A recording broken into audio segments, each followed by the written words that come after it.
Welcome to Speed Data, quick conversations with cybersecurity leaders. I'm your host, Megan Garza. Today's guest is Siwar Assad, Senior Security Specialist on the Research and Development team here at Varonis. Welcome, Siwar. Hi, Megan. Thank you for having me. A regular guest on cybersecurity panels in Tel Aviv, Siwar also mentors youth through hands-on workshops such as how to think like a hacker and cyber researcher and protect ourselves in the network.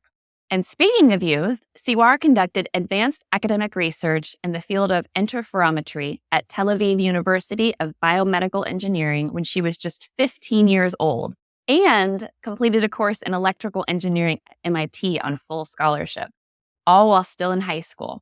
In addition, Siwar leads responses to complex cyber threat incidents, develops tools for automated response, and is a member of the Varonis Purple team, performing ethical hacking and developing controlled attack tools. Siwar, in your day-to-day role, you detect vulnerabilities and conduct proactive threat hunting.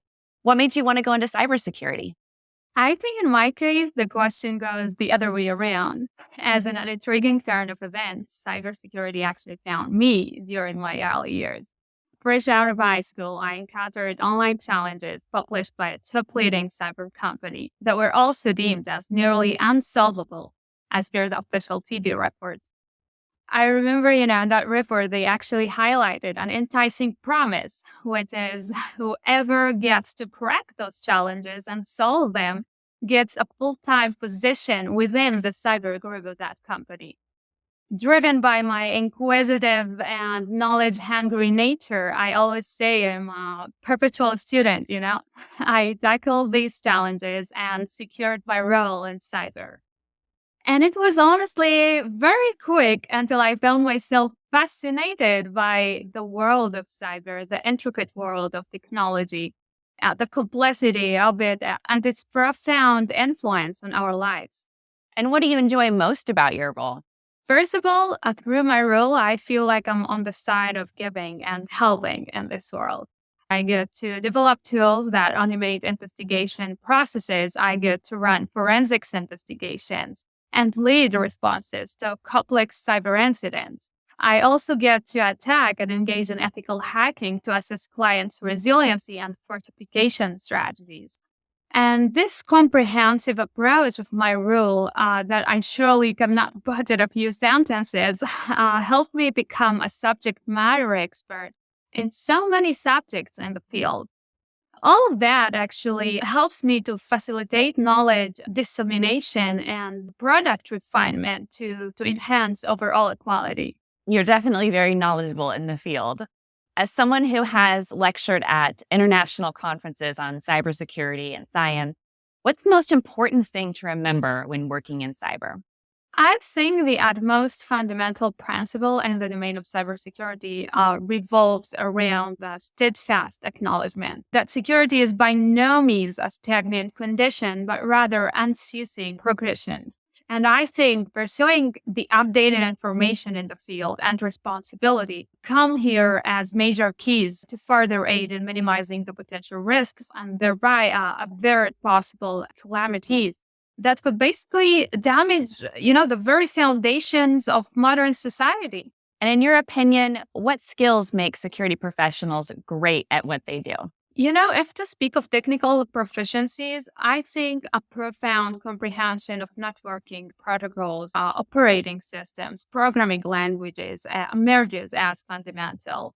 That is, of course, in addition to exceptional capacity for problem solving, as at the end of the day, cybersecurity professionals are required to deconstruct complex scenarios, analyze those scenarios, analyze complex data patterns, and establish correlations among disparate elements to basically reveal latent risks. But I think also the technical skills, we can learn those.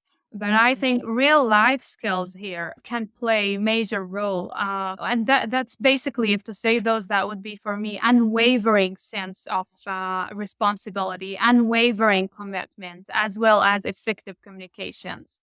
And you mentioned that you're knowledge hungry, and clearly with your skill set, you are made for cybersecurity.